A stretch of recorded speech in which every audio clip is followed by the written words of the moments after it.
Esta mañana, mis hermanos, vamos a terminar con el tema que nos ha venido que hemos estado abordando durante todos estos domingos anteriores, con la excepción de Navidad y principio de año.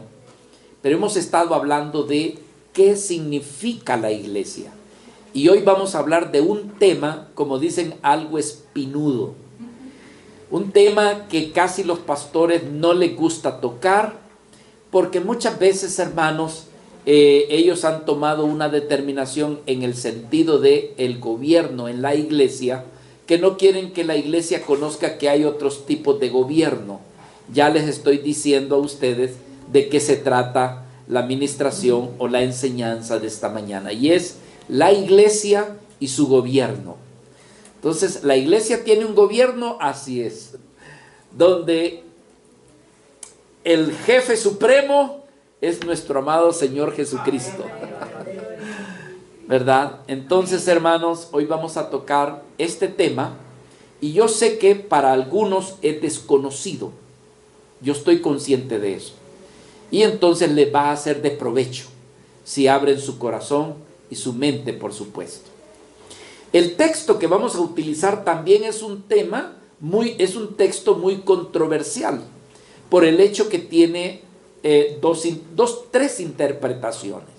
Voy a compartir con ustedes las dos principales interpretaciones y luego extenderemos la enseñanza. Si fuera tan amable de acompañarme a el Evangelio de Mateo, capítulo 16. Mateo capítulo 16. Yo recuerdo que una vez, hace años, invité a un pastor, y entonces me dijo: ¿y sobre qué quieres que yo comparta en la iglesia? Entonces yo le dije, mira, estamos pasando una etapa transitoria, que vale la pena que la iglesia conozca los diferentes tipos de gobierno que existen dentro de la iglesia. Pero el hermano no me captó y no pudo compartir exactamente, porque al final yo le pregunté a los hermanos: ¿qué comprendiste? ¿Qué tipo de gobierno crees que tenemos?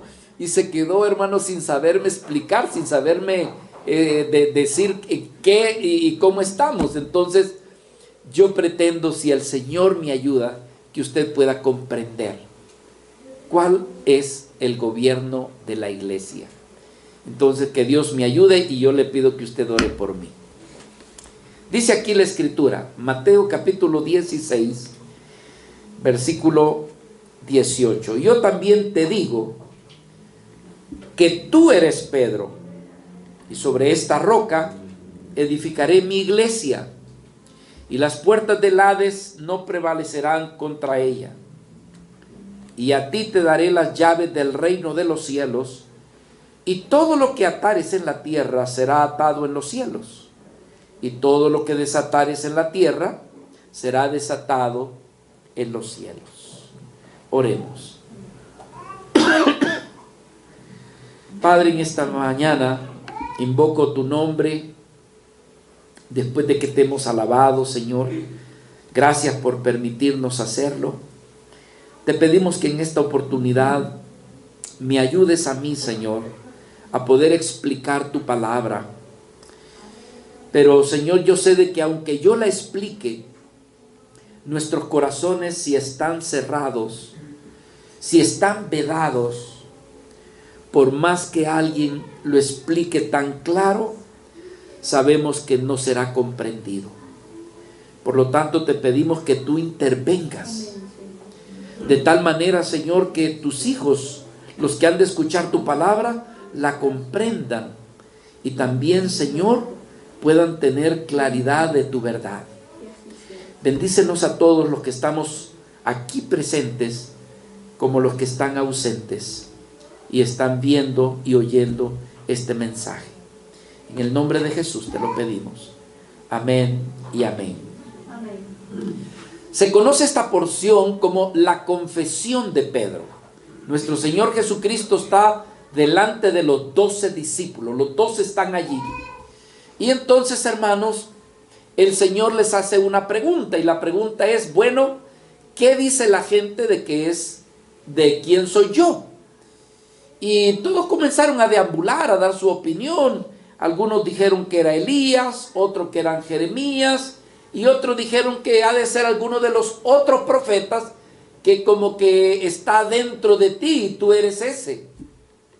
Entonces el Señor les dijo, bueno, eso es lo que dice la gente, pero ¿y ustedes qué opinan? Y da a entender, ¿verdad?, de que todos guardaron silencio, de que nadie da a entender de que como que nadie se atrevía a opinar, pero que de repente aparece Pedro, y Pedro le dice, tú eres el Cristo, tú eres el Hijo del Dios viviente. Que entonces el Señor le dijo, bienaventurado eres entonces, Simón Pedro, porque esto no te lo reveló carne ni sangre, sino mi Padre que está en los cielos.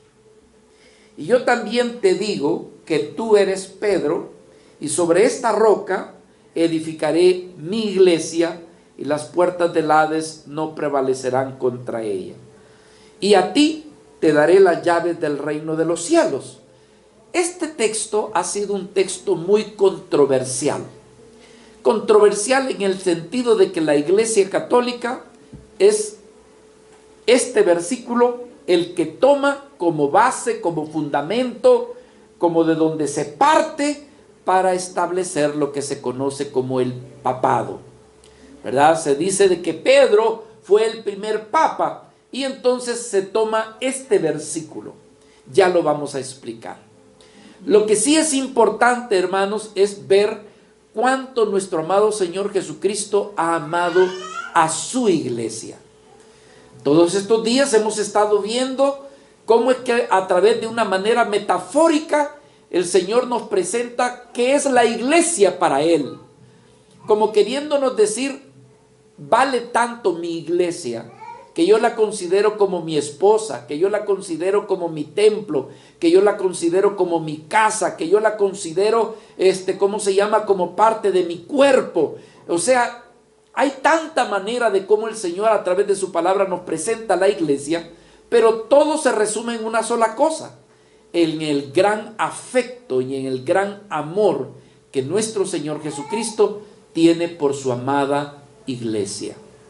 Por lo tanto, nosotros, hermanos, debiéramos de comprender que si para Cristo la iglesia tiene tanto valor, si nosotros amamos a nuestro Señor Jesucristo, si nosotros tenemos gran afecto por Él, debemos de amar también lo que Él ama. Él ama a su esposa, Él ama a su iglesia. Entonces, esta escritura es una escritura más, donde nos muestra cómo es que el Señor va a tener cuidado de su iglesia. En primer lugar dice, sobre esta roca, yo también te digo que tú eres Pedro, y sobre esta roca edificaré mi iglesia, como queriendo decir, es mía. Pero cuando dice sobre esta roca, lo que nos está mostrando es el fundamento. La iglesia, para que no sea conmovida, el cristiano, para que no sea conmovido, necesita tener algo firme, algo estable, algo que pase lo que pase, lo ha de mantener seguro. Y entonces dándonos a entender que Jesucristo es nuestra roca de fundamento en el cual podemos estar seguros. Bien dijo el apóstol Pablo cuando dijo, porque nadie puede poner otro fundamento que el cual ya está puesto, y este es nuestro Señor Jesucristo. Amén. Él es la roca. Entonces dice, sobre esta roca edificaré mi iglesia. La palabra edificar tiene que ver con algo que se construye, que se eleva, que crece, que es un lugar que hay que trabajar en ella. Entonces el Señor Jesucristo está diciendo, amo tanto mi iglesia que la voy a edificar. No solamente la voy a dejar constituida como la iglesia, sino por el contrario, voy a edificarla. El apóstol Pablo dijo, edificados pues, dice, sobre el fundamento de los apóstoles y de los profetas, siendo la principal piedra del ángulo nuestro Señor Jesucristo. Efesios capítulo 2, versículo 20. Este versículo, el versículo 18, también nos habla de que la iglesia le pertenece a alguien, y ese es a Cristo. No le pertenece a un pastor, no le pertenece a un concilio, no le pertenece a una denominación. La iglesia es de Cristo. Y nadie debe de andarla ambicionando, nadie debe de andarse adueñando, porque sería tomar algo que es ajeno, es del Señor. Por eso es que dice el texto, dice, y yo también te digo que tú eres Pedro, y sobre esta roca, dice, edificaré mi iglesia. Le pertenece a Él. Él pagó por ella. Y cuando Él ha pagado, hermanos, es porque le pertenece. Esas fueron las palabras también de Pablo, cuando dijo en 2 de Corintios, capítulo 6 y versículo 16, por lo cual salid de en medio de ellos y apartaos. Hechos capítulo 20, versículo 28.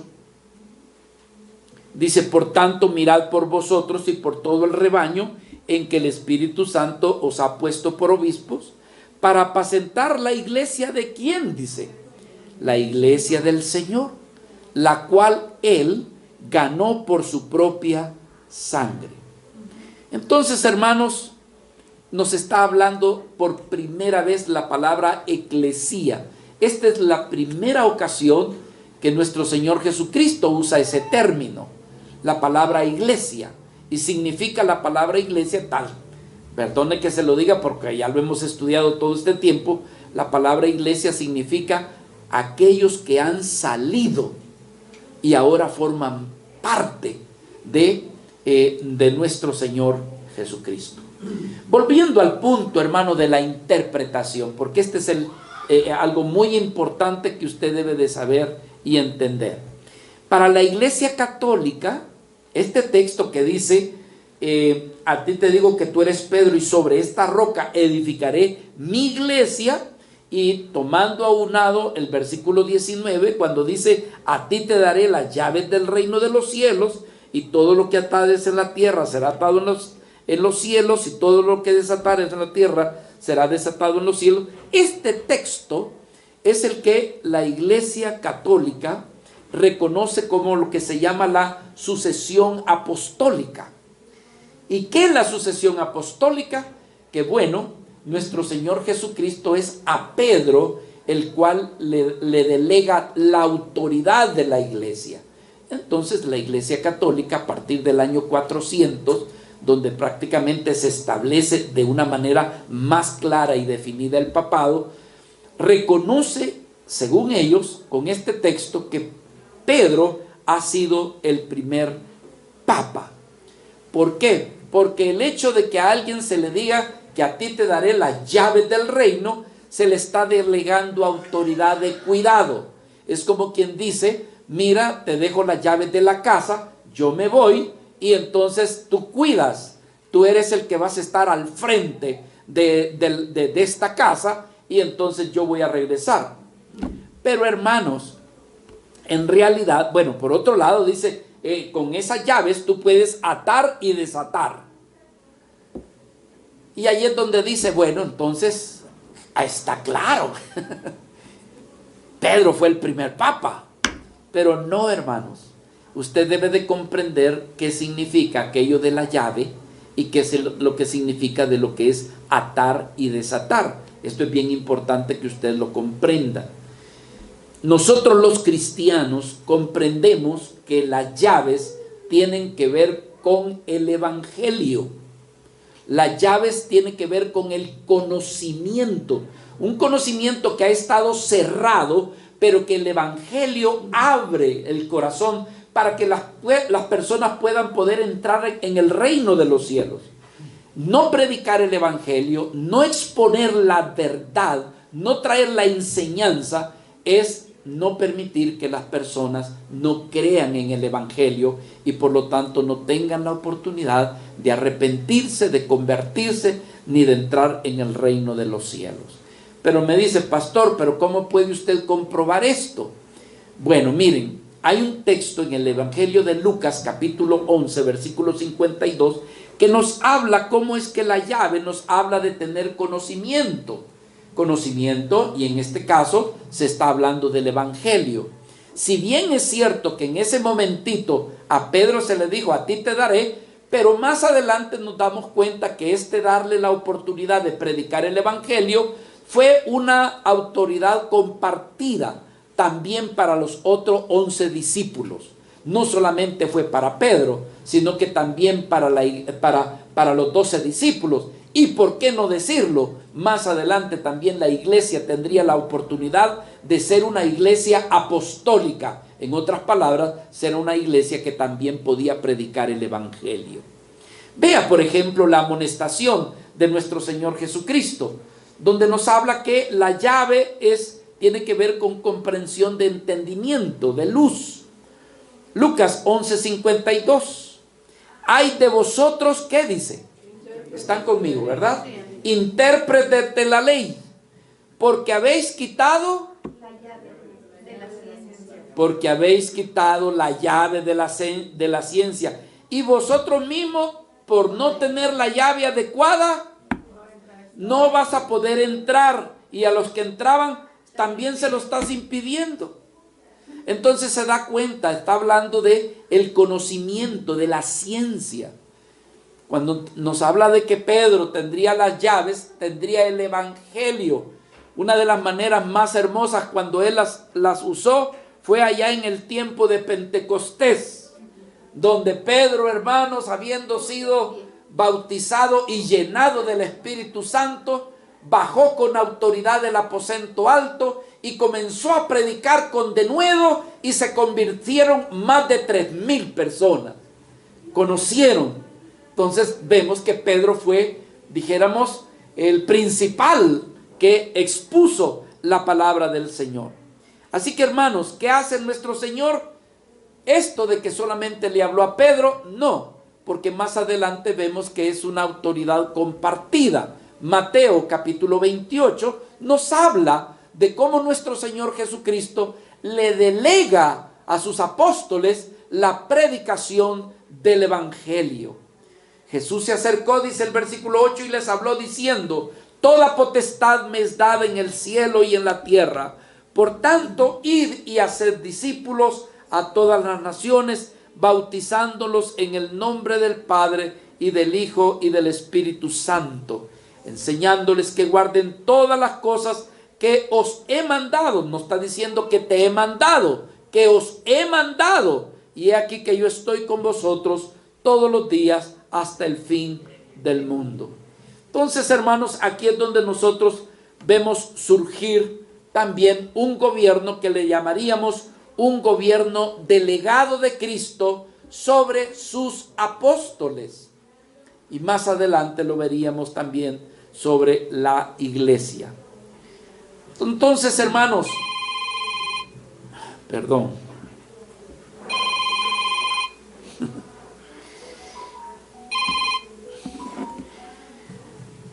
Bueno, entonces, hermanos, decimos que esto de predicar el Evangelio y de atar y de desatar, pues no tiene que ver exclusivo con una sola persona. Otro día estaremos hablando acerca de la delegación o de los principados, porque está diciendo, pero es que Pedro fue el principal de todos. No solamente Pedro. Más adelante vemos a Juan, pero es que en varios versículos se presenta en primer lugar a Pedro. No todos los versículos, pero sí podemos reconocer de que Pedro fue una persona, hermanos, muy sobresaliente en el liderazgo dentro de los apóstoles. No lo vamos a negar, pero eso no quiere decir de que solamente y solamente por medio de él se habría de establecer el gobierno sobre la iglesia. Hoy en día tenemos un gobierno, ¿verdad?, que lo conocemos y que está bien identificado con lo que se conoce como el papado. Pero entonces, los apóstoles en la iglesia del primer siglo fueron vidas que representaron a la iglesia. Recuérdese que ¿cuántos apóstoles eran, hermanos? 12, aunque ya vamos a ver que en la Biblia aparecen otros apóstoles. Entonces, siempre alguien se hace la pregunta, ¿y estos otros qué hacen? Ya aguánteme un momentito y ya le voy a explicar. Hermanos, aquí en el libro de los Hechos, capítulo 2, versículo 42, dice que la iglesia seguía las enseñanzas de los apóstoles. Aquí nos está diciendo de que ya no solamente era uno, porque alguien diría, bueno, si solamente fue solamente fue Pedro, entonces estaríamos hablando que la autoridad y el gobierno cayó sobre uno. No, nos damos cuenta que fue sobre los 12 apóstoles. Vea, dice, y perseveraban en la doctrina del apóstol. ¿Dice así? No, en la doctrina, en la didascalo de los apóstoles y en la comunión unos con otros, en el partimiento del pan y en las oraciones. Hermanos, eran los apóstoles los que realmente administraban la iglesia. Eran ellos los que cuidaban de las necesidades de la iglesia. Los apóstoles estaban al frente de la congregación. Más vidas se estaban convirtiendo, pero ellos eran la autoridad. Ellos eran el gobierno establecido por nuestro Señor Jesucristo al delegar autoridad. En el libro de los Hechos, capítulo 6, versículo 2, encontramos que había una necesidad en la iglesia, y es que muchas viudas estaban siendo descuidadas y le estaban achacando a los apóstoles que ellos no estaban teniendo cuidado. ¿Qué hicieron? Fueron convocados los 12. Los 12 fueron convocados para que pudieran decidir qué era lo que se habría que hacer. Hechos capítulo 6, versículo 2. Entonces los 12 convocaron a la multitud de los discípulos y dijeron, no es justo que nosotros dejemos la palabra de Dios para servir a las mesas. Busquemos a personas que sean idóneas para que se encarguen de esta situación. Y así fue como aparecieron los diáconos, que por cierto, en el ejercicio del gobierno de la iglesia, siempre se es necesario que aparte del gobernante o de los gobernantes de la iglesia, sea acompañada de diáconos. Por cierto, el domingo pasado estuvimos estableciendo a una hermana más dentro del diaconado. Hermanos, el diaconado, otro día vamos a estudiar qué significa. El diaconado no es aquel que se manda a cuidar los carros, ¿verdad? A parquear. El diácono no es aquel que anda con la canastita pidiendo. Ese no es un verdadero diácono bíblico, hermano. Es otra cosa mucho más seria. Es alguien que es puesto a prueba. Es alguien que guarda y tiene un buen testimonio, tanto de afuera como de los de adentro. Pero hay iglesias que a cualquiera pone, me cae bien, hay que ponerlo de diácono. Y no es así, hermanos. Entonces, por eso es que muchas veces se han cometido errores. Ahora, ¿quiénes eran los apóstoles? Los apóstoles eran los 12 que Jesucristo llamó. En la Escritura tenemos el listado. Lo único que ahí había uno, ¿verdad? ¿Qué está haciendo aquí? Judas. Que formaba parte de los 12, pero estaba allí para cumplir un propósito. Más adelante fue sustituido, pero eran 12. Más adelante Pablo, el apóstol Pablo, se reconoce y se identifica como un apóstol, pero que vino como de último, como un abortivo, decía el apóstol Pablo. Fui tomado yo, pero reconocía que en él había recaído el don, no ministerio, el don apostólico, porque usted tiene que diferenciar entre el don y el ministerio. Hay una diferencia, y más adelante se lo explico. Primera de Corintios, capítulo 15, versículo 8.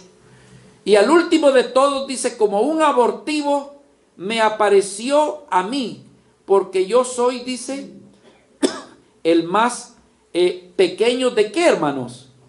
Dice, el más pequeño de los apóstoles. Ya dice que no soy digno de ser llamado apóstol porque perseguí a la iglesia de Dios. Ahora, ¿qué valor? ¿Cuál es la importancia de que existan apóstoles y que exista el gobierno o el ejercicio del liderazgo dentro de la iglesia? Quiero decirles, mis hermanos, que dentro de la iglesia, una iglesia bien constituida, ha sido constituida porque tiene sus pastores, sus líderes y sus diáconos. De no ser así, sería como un club, sería como una reunión, ¿me entiende? Una reunión social. No es así. Una iglesia bien constituida conforme a la voluntad del Señor tiene su principal cabeza, que es nuestro Señor Jesucristo.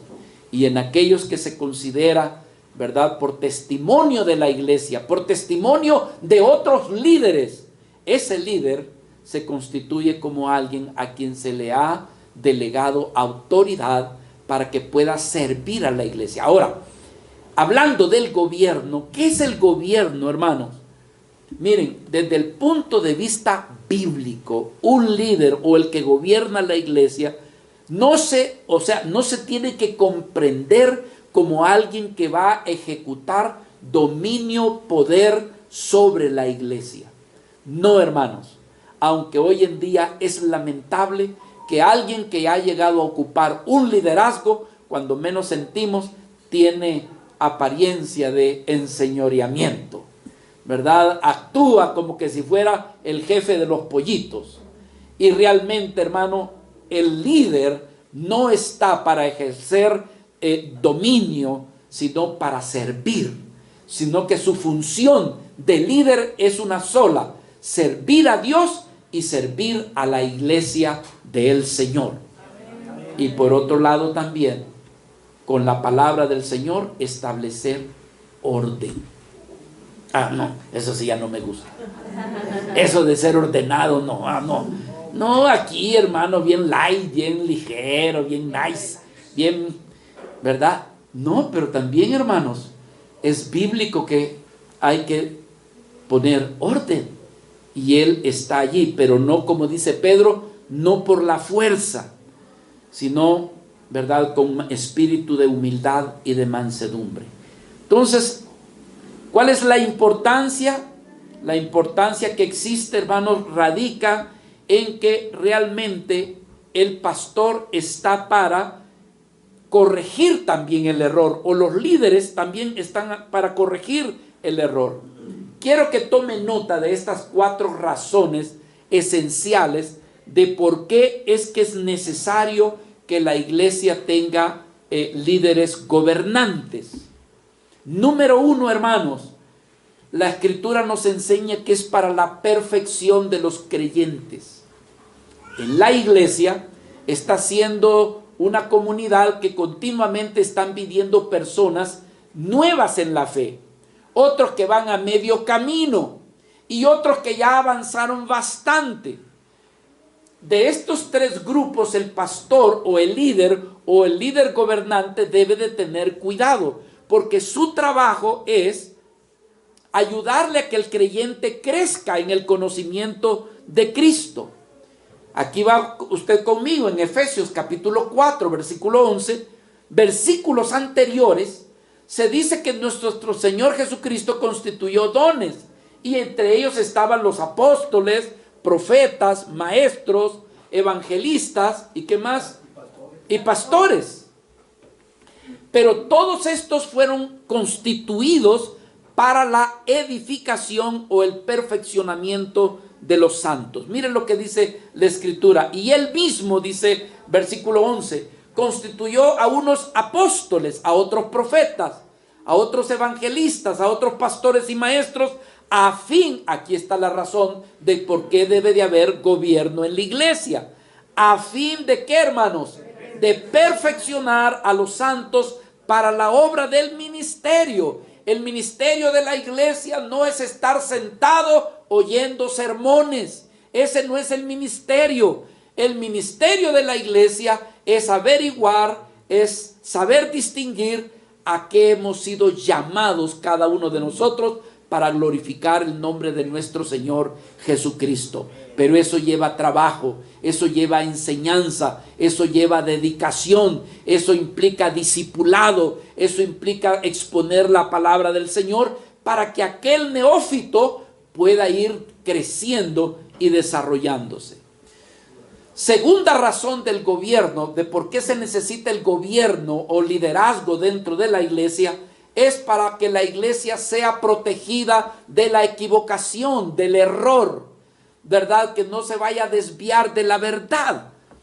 Nosotros vemos en el Nuevo Testamento, como en la iglesia del Nuevo Testamento, los apóstoles tuvieron que luchar, hermanos, escribiendo cartas para que la iglesia no se desviara de la verdad. En aquel entonces estaban apareciendo distintas corrientes como los gnósticos y otras corrientes de filosofías más, de Aristóteles y otros más, que entonces los apóstoles tenían que ser conocedores de la Escritura, y si habrían de gobernar en la iglesia, debían de ser guías, maestros, para que pudieran corregir lo deficiente.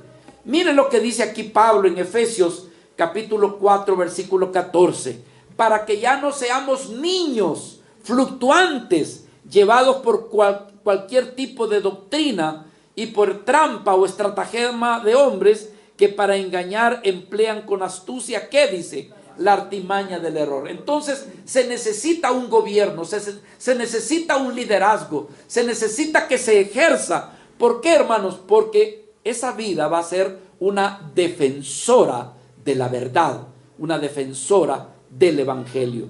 Sobre todo en estos tiempos que estamos viviendo, hermanos, donde se está desvirtuando el nombre de nuestro Señor Jesucristo, donde el ateísmo, donde el secularismo, donde las cosas que están surgiendo están tratando, hermanos, de diluir o de desaparecer las enseñanzas de nuestro Señor Jesucristo.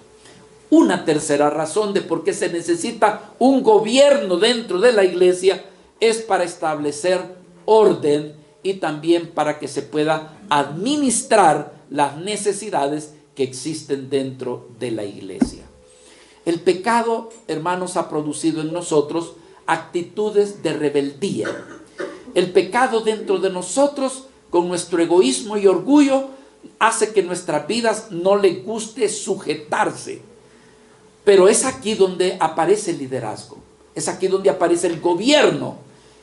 Póngase usted a pensar, hermano, si con solamente que tenemos nuestro gobierno, ¿cómo nos manejamos?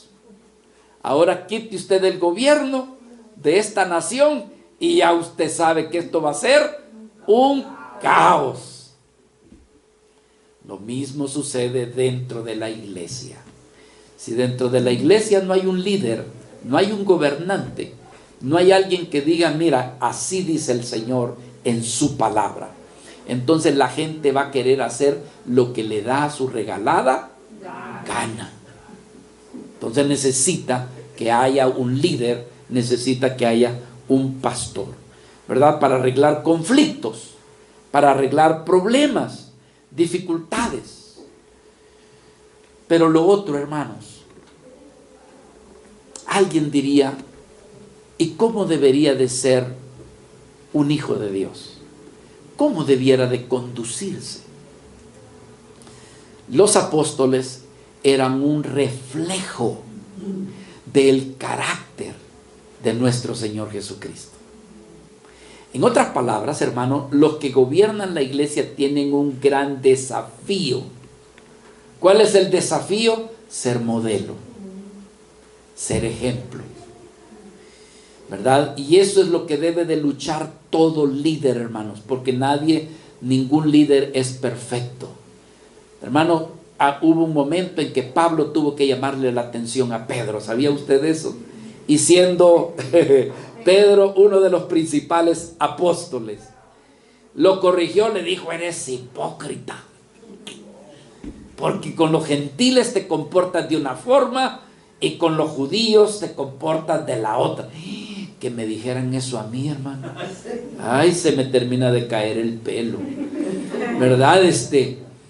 Pero me entiende, hermano, que estamos hablando de líderes que no somos perfectos, pero que debemos de luchar hasta donde Dios nos dé la gracia, luchar, hermano, por ser ejemplo.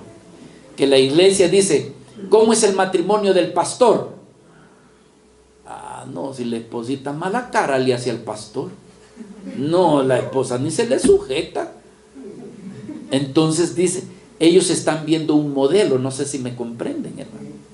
Entonces los que gobiernan la iglesia deben de ser ejemplo con sus esposas, con sus hijos, cómo se conduce afuera, cómo se conduce adentro. Que nadie de los de afuera dice, y ese es el pastor de ustedes. ¡Ah! Ustedes supieran cómo es aquí de mi vecino. Vea, Glorita.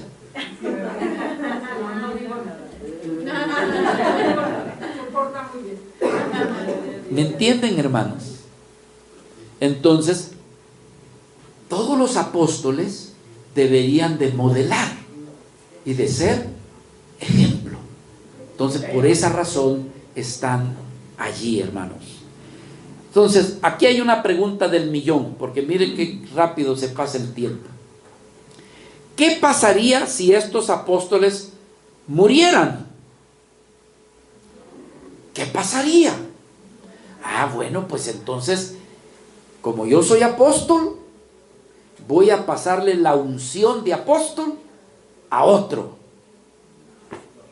Hermanos, aquí es donde tenemos que saber partir con delicadeza y distinguir bien. Escuchen, una cosa son los 12 apóstoles que el Señor instituyó para que desempeñaran determinada función. Y lo otro es el ministerio apostólico que vemos ejercido en otras personas, pero que con el tiempo desaparecieron. Por ejemplo, una de las cosas, y esto se ha hablado en los institutos teológicos y se ha discutido, porque dice, bueno, pero la Biblia nos habla de 12 apóstoles, pero ¿qué pasa con otros apóstoles que vemos en el libro de los Hechos o en otras escrituras? Y alguien dice, ¿y habían más apóstoles? Sí, hermano, apunte. Hechos capítulo 14 nos habla de Bernabé también como apóstol. Gálatas capítulo 1 versículo 19 se nos habla de Santiago, el hermano de Jesús, y entonces también se nos habla como apóstol. ¿Qué más? Primera Tesalonicenses capítulo 2 versículo 6, el apóstol Pablo reconoce a Silvano y también a Timoteo como apóstoles. Romanos capítulo 16 versículo 7, el apóstol Pablo reconoce que estos eran apóstoles incluso antes que él, Andrónico y Junías. Ahora, hermanos, lo que sí tenemos que distinguir, o sea, la Biblia está bien identificado, pero son apóstoles que desempeñaron un ministerio, no como un don con la autoridad delegada a los 12. Hay una diferencia. Porque los 12 apóstoles, hermanos, tenían 5 características esenciales para ejercer este otro tipo de apostolado, basado no en ministerio, sino en el don del apostolado. ¿Verdad? Entonces, por esa razón, no creemos que existan apóstoles de esta clase, de este tipo, de los 12. Creemos que, hermanos, incluso ahora la iglesia es apostólica. ¿Cómo mira eso, hermanos? Así que, apóstoles, es un gusto saludarles desde este lugar. ¿Por qué? ¿Qué significa la palabra apóstol? La palabra apóstol significa alguien que ha sido enviado. Enviado para predicar el evangelio. Dígame si ese ministerio no lo tiene la iglesia. Sí. Entonces toda la iglesia es apostólica. Pero apóstoles como los 12, no es, hermano. Porque tenían que tener 5 características esos apóstoles. Anote si quiere. Número 1, esos apóstoles, los verdaderos apóstoles de nuestro Señor Jesucristo, tenían que haber sido testigos del ministerio de nuestro Señor Jesucristo. Es decir, tenían que haberlo visto ejercer su ministerio, las maravillas, los milagros, las enseñanzas. Ellos estaban allí, lo vieron, fueron ministrados. No así los demás.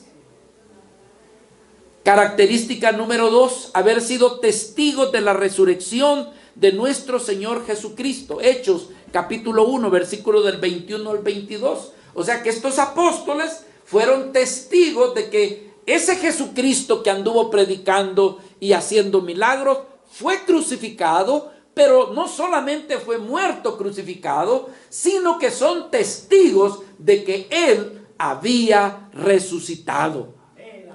Dice Hechos: es necesario pues que de estos hombres que han estado junto con nosotros todo el tiempo que el Señor Jesús entraba y salía entre nosotros, sea el que ahora sustituya a Judas, para que sea reconocido apóstol. Bueno, y entonces pues, algunos consideran que Junías, el que quedó allí, hermano, fue un error, que se adelantaron los apóstoles, porque ese puesto le correspondía al apóstol Pablo. Pero eso, hermanos, no tenemos autoridad para decir esto así es. También creemos en la soberanía de nuestro Señor. Ahora, pero ¿y por qué Pablo se reconoce como apóstol si Pablo se convirtió hasta después, ya que el Señor incluso había ascendido? Aquí sucedió algo, hermanos, sobrenatural, milagroso. Y es que Pablo, hermanos, se cree que como lo dice en el libro de Gálatas, que él fue ministrado directamente por nuestro Señor Jesucristo en el desierto de Arabia. Primera de Corintios capítulo 9 versículo 1. Pablo reconoce su apostolado. ¿Por qué? Porque él vio a nuestro Señor Jesucristo de manera directa. Dice: ¿no soy yo apóstol? ¿No soy libre? ¿No he visto, cómo dice? ¿No he visto a Jesús el Señor nuestro? Como queriendo decir, reconocemos de que hay apostolado en mí y que también fui enviado. Número 3, haber sido enviados directamente y encomendados directamente por nuestro Señor Jesucristo. Mateo capítulo 28, versículo del 16 al 18. Entonces, hermanos, les dijo: id y predicar, pero se lo estaba diciendo ahí a sus discípulos, y predicad este evangelio. Número 4, son evidencias, características de los 12 apóstoles, no así de los otros. Manifestar las evidencias milagrosas propias de los apóstoles de Cristo. En otras palabras, hermanos, estos eran respaldados directamente por el Señor. Y entonces, hermanos, en el nombre de Cristo hacían maravillas, grandes milagros. Había un hombre que estaba en la puerta del templo pidiendo, y de repente Pedro le dice: mira, yo no tengo oro ni plata, pero de lo que tengo te doy, en el nombre de nuestro Señor Jesucristo, levántate. Inmediatamente se levantó. ¿Pero por qué? Porque era un apóstol, directamente por el Señor.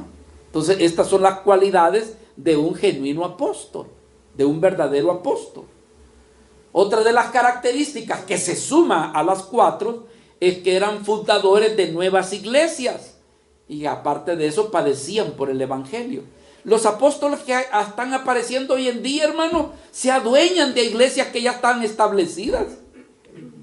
No sé si ya me está comprendiendo lo que estoy tratando de decir. Yo soy apóstol. Sí, tengo varias iglesias que están bajo mi cobertura. Tú las fundaste, tú trabajaste, tú las evangelizaste, tú fuiste. No, el cuate, el pastor de allá, me pidió que yo fuera su cobertura y por eso es que soy apóstol. Eso no es bíblico, hermano. No sé si me doy. Tal vez algunos me dicen: yo no entiendo lo que está diciendo el pastor. Pero hay algunos de los que están aquí que me entienden lo que estoy tratando. Apóstoles de iglesias que fueron establecidas por otros. Eso no es apóstol. Eso no es ser apóstol, hermano. Aparte de que no existen apóstoles. De los 12. A menos que... bueno, ¿y cuándo te agregó el Señor? Dentro de los 12. En otras palabras, hermano, quiero decirles algo. Nosotros nos hemos llenado de orgullo. Todos quieren ser apóstol, fíjese. Yo, apóstol. Yo ya me estoy saliendo de mi huacal, pero lo que quiero decirles, hermanos, es que nosotros somos tan vanidosos, tan llenos de orgullo, que no queremos ser servidores del Señor, sino que como el apóstol es reconocido por encima de los demás, que nos queremos agarrar lo que no es nuestro,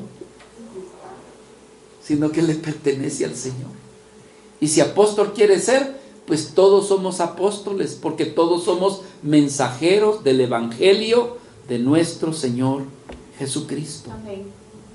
Ahora, para ya, hermanos, que es la parte más medular del mensaje, pero va a tener paciencita, hermano.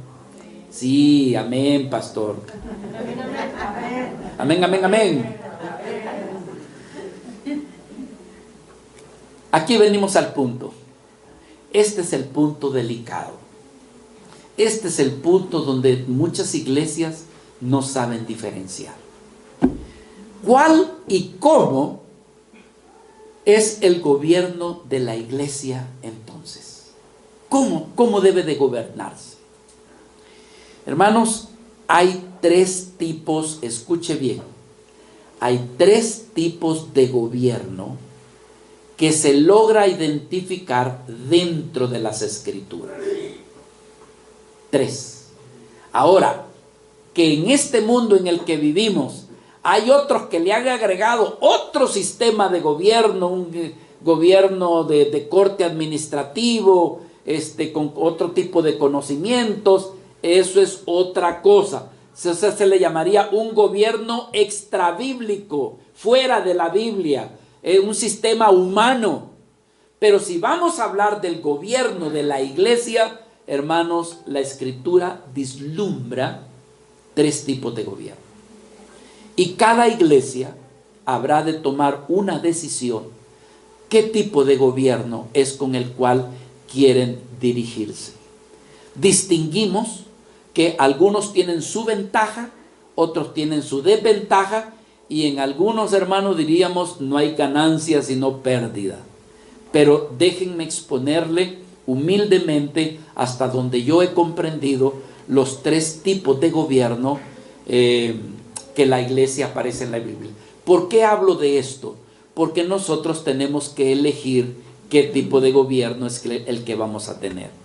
Dentro del, hermanos, yo estoy muy agradecido, ¿verdad? Porque estamos dentro de algún tiempo, con la ayuda del Señor, ser constituidos ante gobernación como iglesia. La pregunta es, ¿y qué tipo de gobierno es con el que nosotros nos vamos a dirigir? Por eso es importante que usted lo sepa y que venga el otro domingo.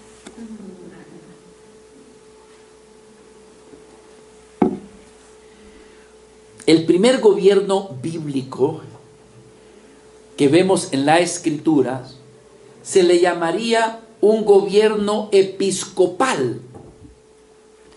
Esto quiere decir que es un gobierno que recae el gobierno, el manejo de las necesidades en la iglesia, recaen en una sola persona, en el anciano, en el pastor, vamos a decirlo de esa forma. Es decir, la dirección y la guía recae en un solo gobernante.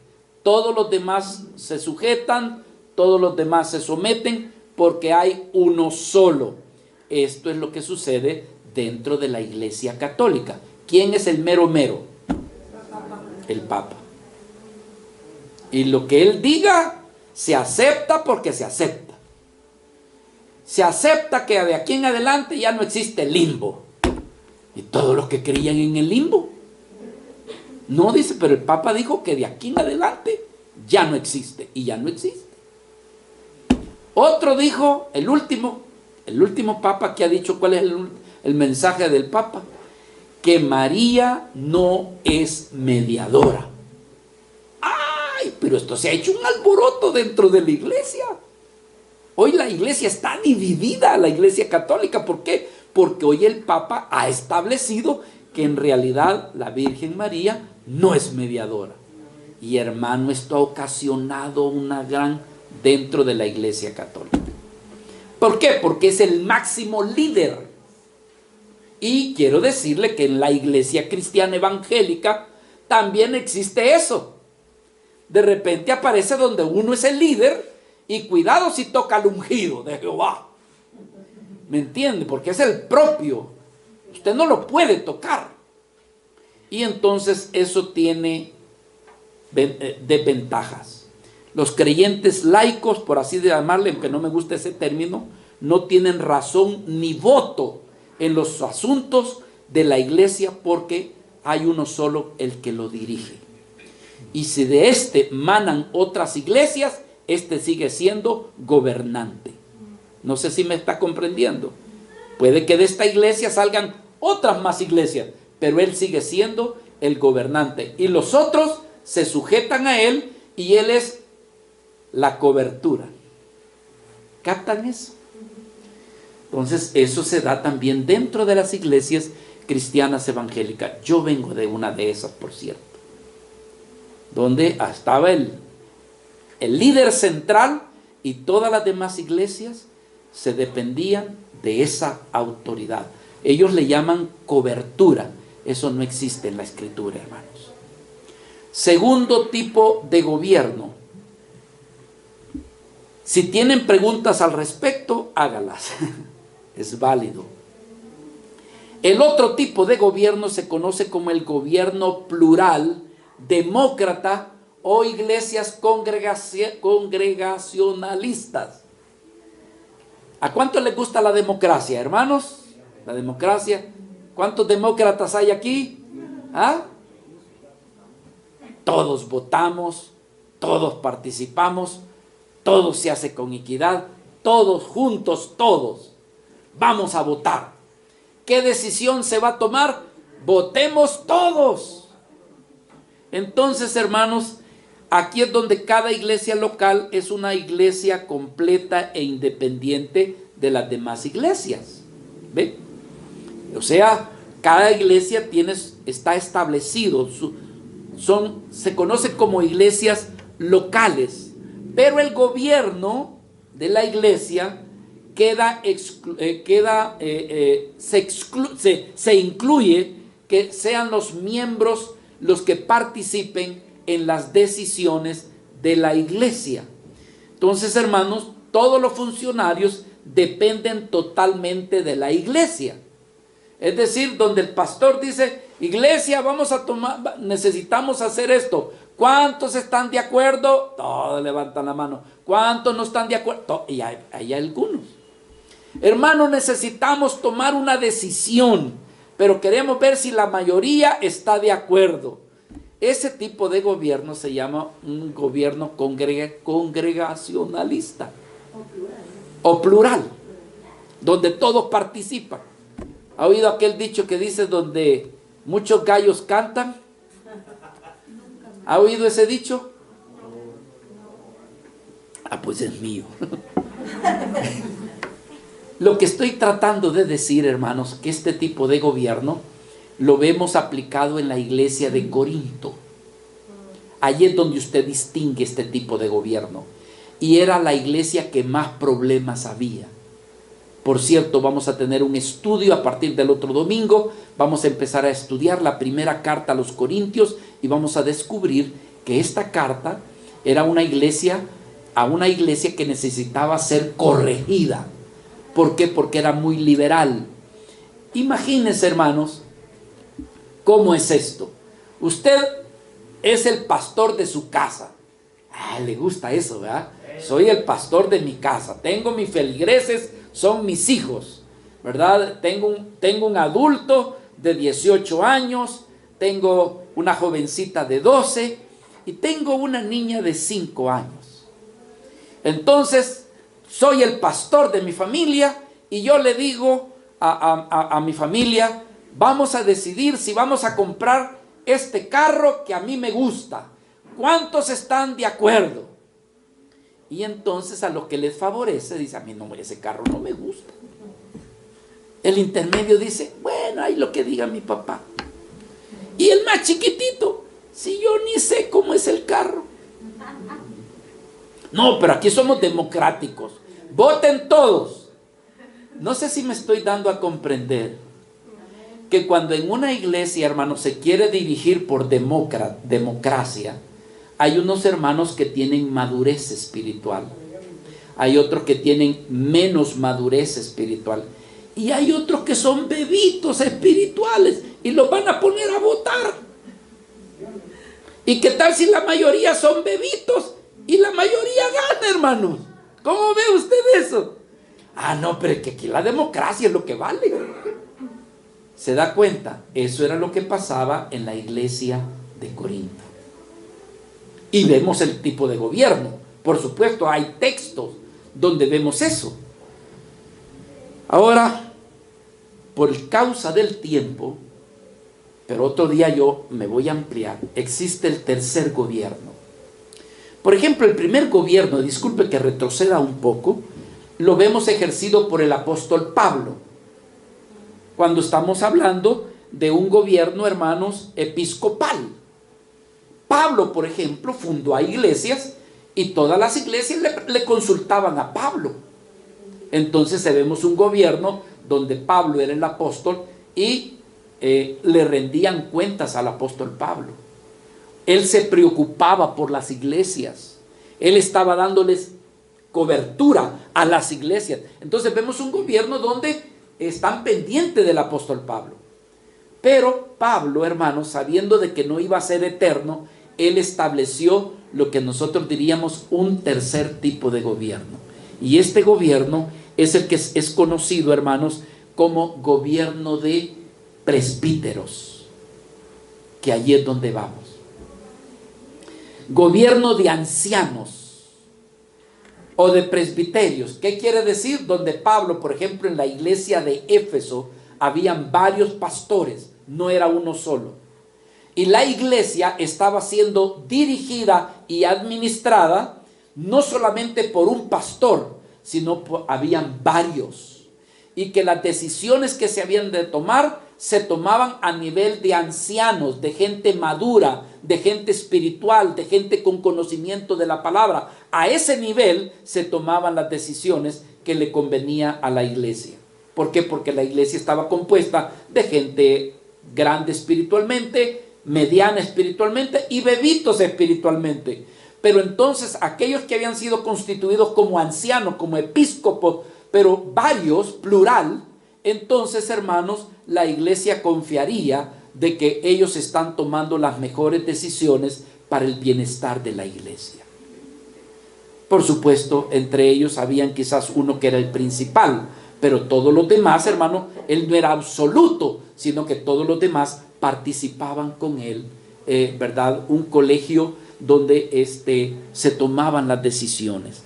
Un caso muy claro lo tenemos aquí en Efesios capítulo 1, si fueran tan amables.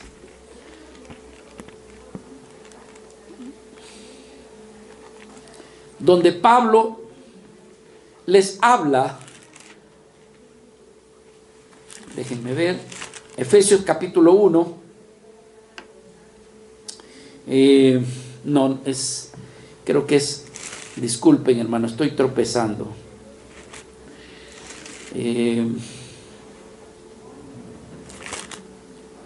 Creo que puse mal mi texto. Pero es donde el apóstol Pablo, gracias Señor, amén. Dice aquí, capítulo 6, aquí la palabra ministro se refiere a un pastor, a alguien que está al frente. Versículo 21, para que también vosotros sepáis mis asuntos y lo que hago, todo lo hará saber ¿quién? Dice Tíquico, hermano amado y fiel ¿qué? Ministro en el Señor, el cual envía a vosotros para esto mismo, para que sepáis lo tocante a nosotros y que consuele vuestros corazones. En el libro de los Hechos, vamos a llegar aquí, es un texto que no tengo, pero espero llegar, donde el apóstol Pablo, cuando está siendo llevado preso a Jerusalén, él reúne a aquellos que habrían de quedar como obispos, como pastores dentro de la iglesia. Disculpen, quiero llegar aquí. Gracias, Señor. Amén. Gracias, Jesús. 22. No, es donde se reúne, hermanos. Él va camino, Pablo va camino a Jerusalén. 20:17, vamos a ver, donde dice: todo el evangelio les he predicado, dice, y no me he negado.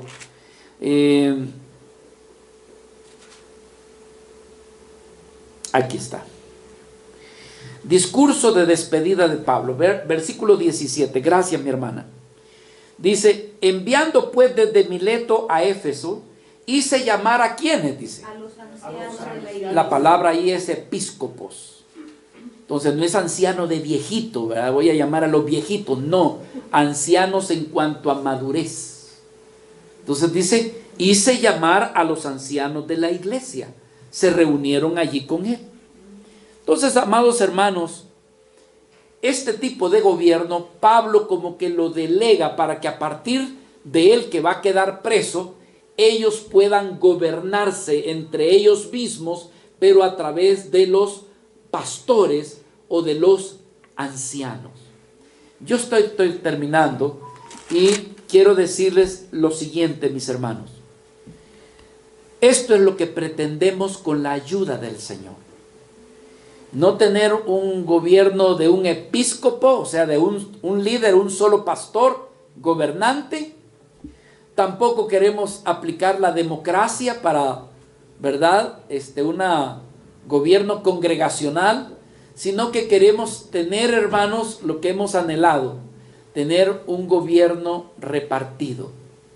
Es decir, donde no solamente sea el pastor el principal, sino que otros demás líderes, pero con madurez, lleguen a conformar el liderazgo de la iglesia.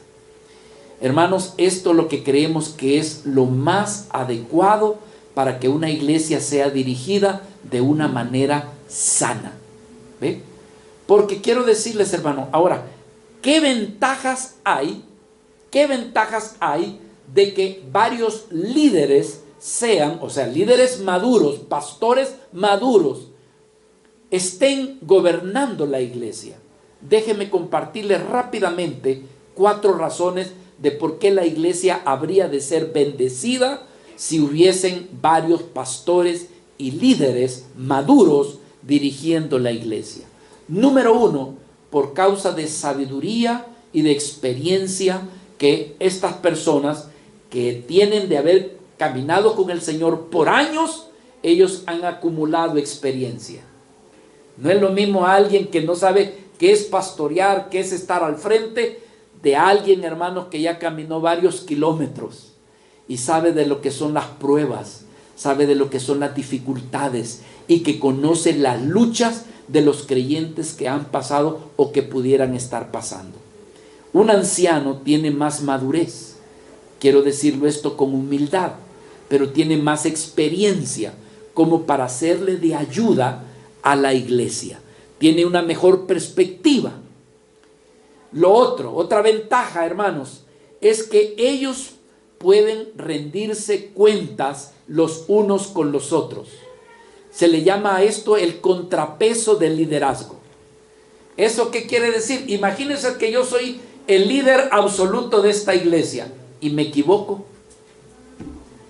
y cometo un error. ¿Usted piensa que yo vine del cielo, hermano? No, hermano, si yo soy de carne y de hueso, con errores, con faltas, con equivocaciones. Pero si hay otro líder a la par mía, me puede exhortar, me puede corregir, hermanos, nos rendimos cuentas los unos con los otros. No sé si, porque ¿sabe qué es lo que sucede hoy en día? Que a los pastores no les gusta rendir cuentas. Por cierto, ¿a quién le gusta rendir cuentas? A nadie. Pero no es bíblico.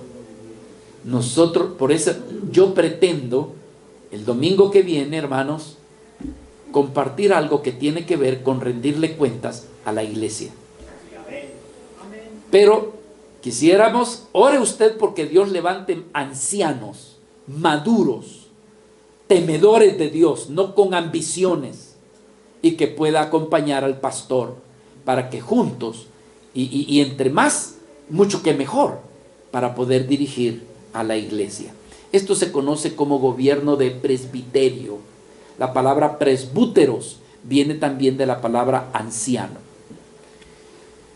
Esto, hermanos, ayuda a que no exista abuso de poder. Cuando hay otras autoridades dirigiendo la iglesia, hermano, los otros corrigen y entonces no hay abuso de poder. ¿Qué otra ventaja hay cuando hay un gobierno plural? Que hay continuidad y estabilidad. ¿Qué quiere decir eso? Que, hermanos, cuando hay varios líderes, de repente uno se enferma, se muere y se lo lleva el Señor. ¿Y qué sucede con la iglesia? La iglesia se tambalea. La iglesia dice, se fue mi pastor, se murió mi pastor, yo me muero también con él. ¿Me entiende, hermano? Entonces se tambalea, se mueve. Pero cuando hay varios líderes, se puede morir el uno, pero los otros demás siguen. Hermano, yo he visto iglesias que han quedado vacías porque el pastor principal, el único líder, se murió. Y andan viendo a quién ponen. Pero cuando ya existe un liderazgo establecido, sucede, hermanos, que puede haber continuidad y a la iglesia no le pasa absolutamente nada. Y por último, la ventaja de tener un gobierno plural, y es la distribución de la carga. No solamente le cae a un solo pastor el estar predicar, enseñar, aconsejar, discipular, dirigir, llevar, traer, poner, quitar, sino que se reparte la carga entre varios líderes. Así que, mis amados hermanos, estos son los tres tipos de gobierno que existen en la Biblia. Pregunta, ¿qué tipo de gobierno quisiera usted tener? Hermanos, si yo, quizás voy a pecar hermano, hay pastores que no les conviene predicar lo que yo acabo de predicar. No sé si comprende. Lo mantienen como tapadito. Solamente existe un solo gobierno, así como Moisés era líder de todo pueblo, también en la iglesia debe de haber uno solo. No, adelante le dijeron, te vas a acabar, Moisés, pon a otros. ¿Cómo que solamente tú vas a estar al frente? Pon a otros, y esto que viniste, que deleguen autoridad sobre otros. Así que, mis amados hermanos, este es su pastor. Quisiera que ustedes oraran porque Dios levantara ancianos de esta pequeña iglesia. Que Dios levantara líderes, pero líderes, hermano, con amor por el Señor, no con ambiciones, deseos mundanos, carnales, no, hermano. Corazón de Dios, para decir, por amor a nuestro Dios y por amor a la iglesia de nuestro Señor Jesucristo. Así que oren por su pastor y oren porque Dios provea ancianos a esta iglesia. Mientras eso no suceda, su pastor va a tener que seguir, no porque quiera, sino porque tiene la necesidad de continuar. Pero en mi corazón hay un deseo porque Dios levantara a otros ancianos, a otros líderes, y que juntos, hermanos, le sirviéramos a la iglesia de nuestro amado Señor Jesucristo. Pongámonos de pie, por favor.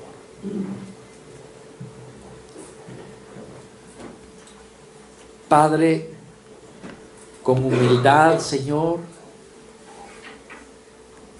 y con temor en el corazón, hemos compartido esta palabra. Señor, que si hay algo que no se dijo correctamente, que tú lo corrijas. Pero, Señor, gracias porque hasta el día de hoy tú te preocupas porque tu iglesia sea edificada, que tu iglesia cumpla el ministerio, Señor, de por qué existe y por qué la dejaste aquí en la tierra.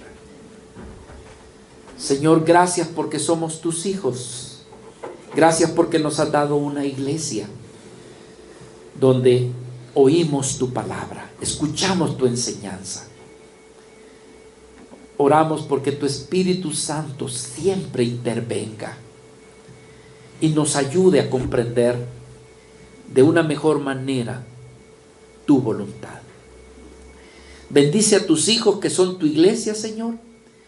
Concédeles el privilegio que vivan con un solo propósito: agradarte, amarte, vivir para alabanza de tu gloria. Por lo demás, Señor, te pedimos que nos des un corazón humilde para sabernos someter al gobierno que tú hayas querido establecer en cualquier lugar. Danos humildad, danos sencillez, sabiéndonos, Señor, que si nos sometemos es como que si nos sometiéramos a ti, Señor. Y sabiendo que nuestros pastores son llamados a velar por nosotros, porque ellos habrán de rendir cuentas en aquel día cuando estemos en tu presencia. Hoy por hoy, Señor, gracias por tu palabra.